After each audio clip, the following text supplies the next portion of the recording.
व्याप्तमेन चराचरं तत्पदं दर्शितं येन तस्मै श्रीगुरुवे नमः।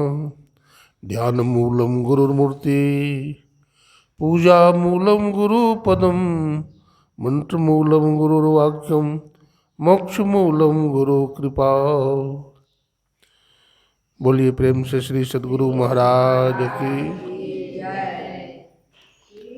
गुरु महाराज की। लाइट जला दो, लाइट जला दो। घोषित परमाराध्य ब्रह्मलीन गुरुदेव के त्रैलोक पावन पाद पद्मों में कोटि कोटि नमन। गुरुदेव के मस्तिष्क स्वरूप ब्रह्मलीन पूज्यपाद महर्षि संत परमहंस जी महाराज, उनके हृदय स्वरूप पूज्यपाद ब्रह्मलीन महर्षि साहेब स्वामी जी महाराज तथा संत मत के वर्तमान आचार्य महर्षि हरनंदन परमहंस जी महाराज के चरणों में कोटि कोटि नमन करते हैं, प्रणाम करते हैं। वंदनीय साधु समाज, सत्संग प्रेमी सज्जनों, भक्तिमती माताओं बहनों, सबों को नमन है, सबों को प्रणाम है। कुंभ के अवसर पर 2021 ईस्वी में संत मत सत्संग का ध्यान यज्ञ और सत्संग का कार्यक्रम चल रहा है। आप लोग बड़े भाग्यशाली हैं, जितने भी हैं वो ठोस और दुरुस्त है और ध्यानाभ्यास सत्संग करते हैं। ये गुरु महाराज की बड़ी असीम कृपा है, क्योंकि इस कलिकाल में हर आदमी बहिर्मुख हो गया है, हर आदमी अशांत और दुखी हो गया है। लेकिन जो पुरुषार्थी है, कर्मयोगी है, निष्कामी है, जिनको गुरु का आशीर्वाद मिला है, वो इस कलिकाल में भी ध्यान भजन सत्संग करते हैं।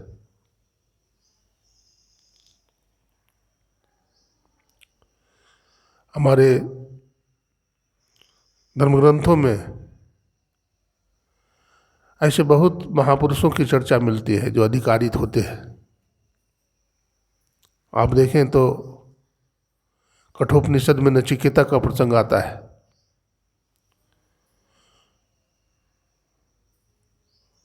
उपमन्यु का प्रसंग आता है, गुरु भक्त आरुणि का प्रसंग आता है।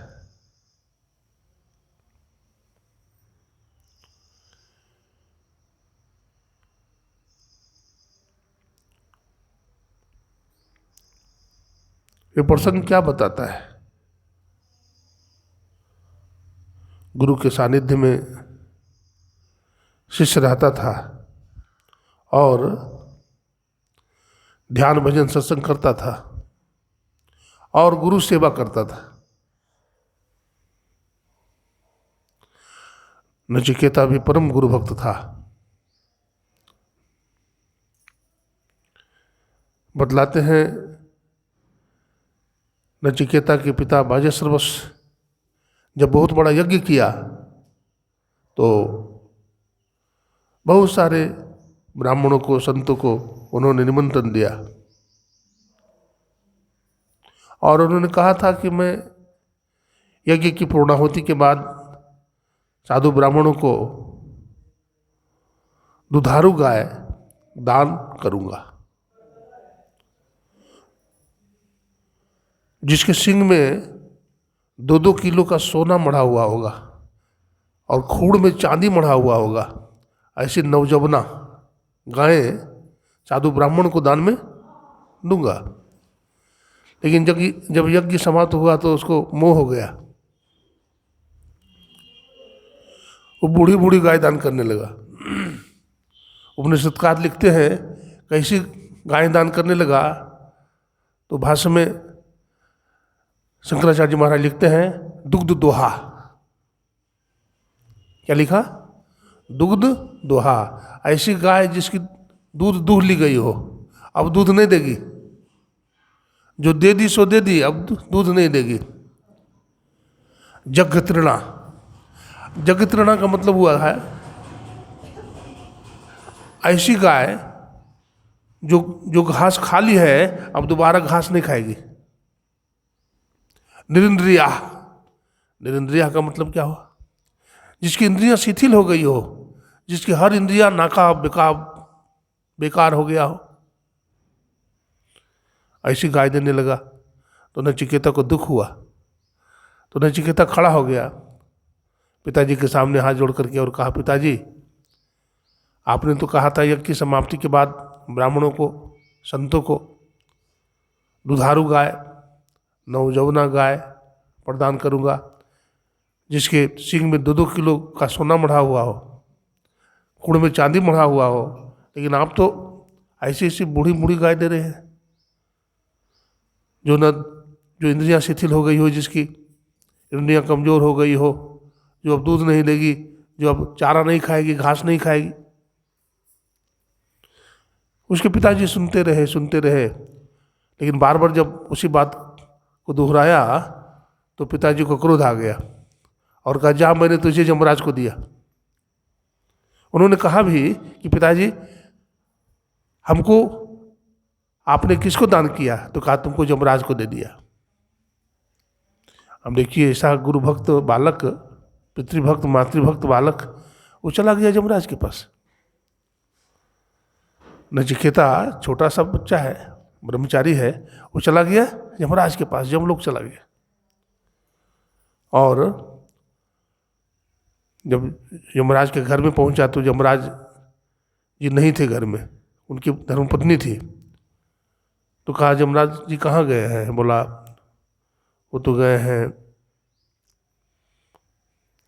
बाहर, यमपुरी गए हैं। तो कब आएंगे? तो 3 दिन के बाद लौटेंगे। तो कहा मैं तो उनके इंतजार में ही रहूँगा। तो कहा तब तक आप कुछ जलपान लीजिए, फलाहार लीजिए।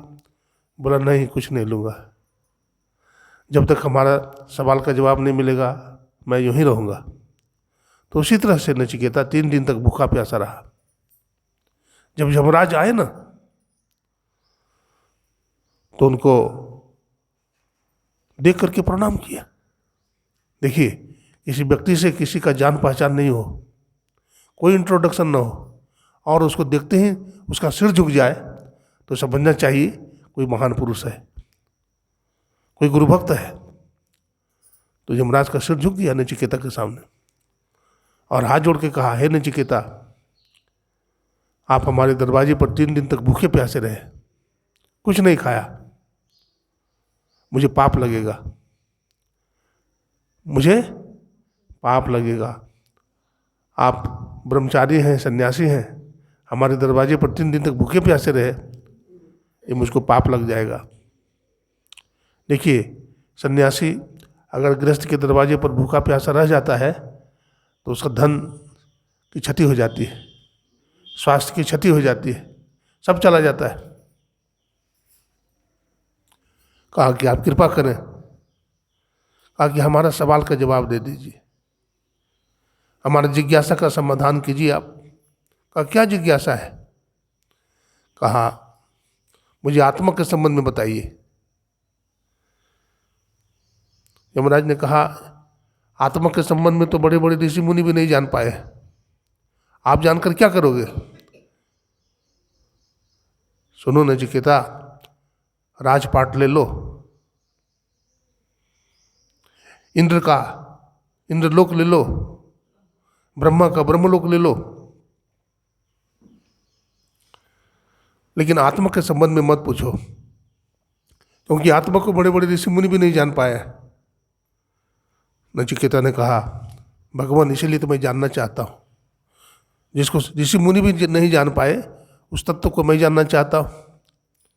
तो फिर यमराज बोलता है नहीं, लंबी आयु ले लो, लंबी उम्र ले लो। कहा लंबी भी उम्र ले लूंगा तो क्या होगा, कभी ना कभी तो हमें जाना ही होगा, और मैं आपसे कहता हूँ आप भी बदल जाओगे, ऐसा नहीं कि आप सदा बने रहोगे, आप भी बदल जाओगे। तो फिर दूसरा यमराज आएगा तो हमको ले ही जाएगा। तो लंबी आयु लेकर क्या करना है? मुझे आत्मा का रहस्य समझाओ। देखिए प्रसन्न हो गया, देखा इसको कोई लोभ लालच नहीं है, कोई लोभ लालच। यहाँ तक कहा स्वर्गलोक की अप्सरा ले लो। कहा महाराज स्वर्गलोक की अप्सरा लेकर क्या करेंगे? ये हमारी इंद्रियों को छीन कर देंगे, हमारी जिंदगी को बर्बाद कर देंगे। बोला ये भी हमको नहीं चाहिए।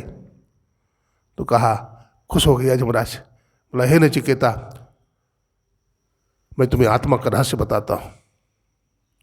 तब उसको आत्मा का रहस्य, देखिए अधिकार त्याग से मिलता है। अधिकार कैसे मिलता है? त्याग से। भगवान कृष्ण कहते हैं त्यागा शांति निर्गच्छति, त्याग से शांति मिलती है। जिसके जीवन में कोई त्याग नहीं है उसके जीवन में शांति मिलेगी? नहीं मिलेगी, और उसको कोई अधिकार भी नहीं मिलता है। एक गुरु शिष्य जा रहे थे, कहीं से सत्संग करके जा रहे थे, तो गुरु बार बार कहते थे अपने शिष्य से, अपने भक्त से कि देखो त्याग में सुख शांति है। गुरु शिष्य जा रहे थे तो बीच में नदी पड़ी, तो नदी को पार करना है। तो गुरु बड़े त्यागी थे, कुछ लेते नहीं थे, कुछ ग्रहण नहीं करते थे। शिष्य ले लेता था।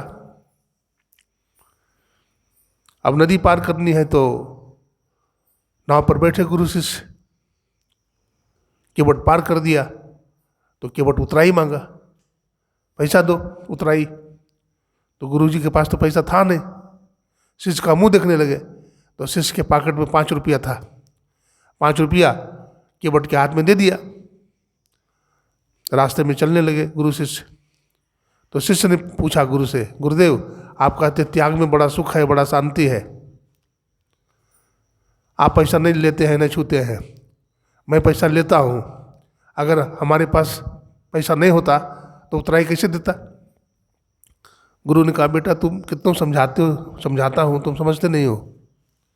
अरे सुनो, तूने 5 रुपया केवट को दिया तो केवट ने तुम्हें नदी पार कर दिया। मैं जीवन में सब कुछ त्याग दिया हूँ तो मैं भवसागर पार हो जाऊंगा। मैं भवसागर पार हो जाऊंगा। त्याग में शांति है, सुख है। साधन भजन करो। जो साधन भजन करता है उसको सब कुछ मिल जाता है। हमारे गुरु महाराज ने कहा जो त्रिकाल संध्या करेगा, ब्रह्मुहूर्त में, अपराह्न में, सायंकाल में ध्यान करेगा, उसको रोटी कपड़ा मकान की कमी नहीं होगी।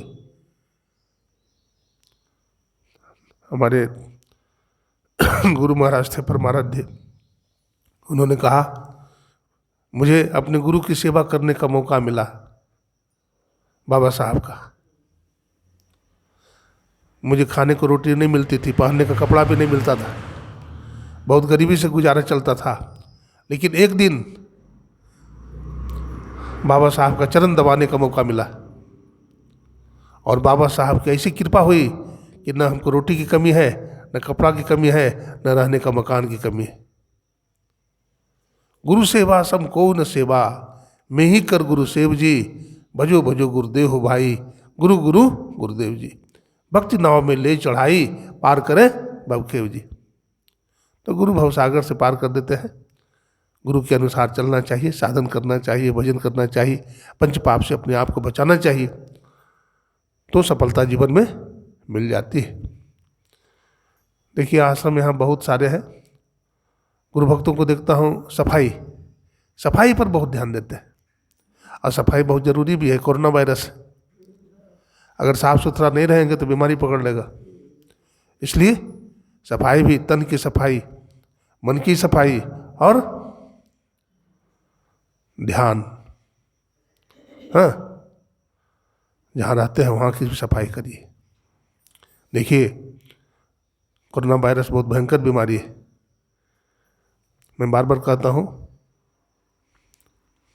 मास्क का प्रयोग करिए, दूरी बना के बैठे। आप लोग दूरी बना कर बैठे। फिटकिरी, एक चीज़ बताता हूँ, फिटकिरी ले लीजिए, ठीक है, पानी को टोपिया में गर्म कर लीजिए, 2 किलो पानी, और फिटकिरी को 7-8 बार ऐसे घुमा दीजिए। ठीक है ना। और उसी पानी का गलाला करिए, कुल्ला कीजिए, 2-4 घुट पी भी जाइए तो अच्छी बात है,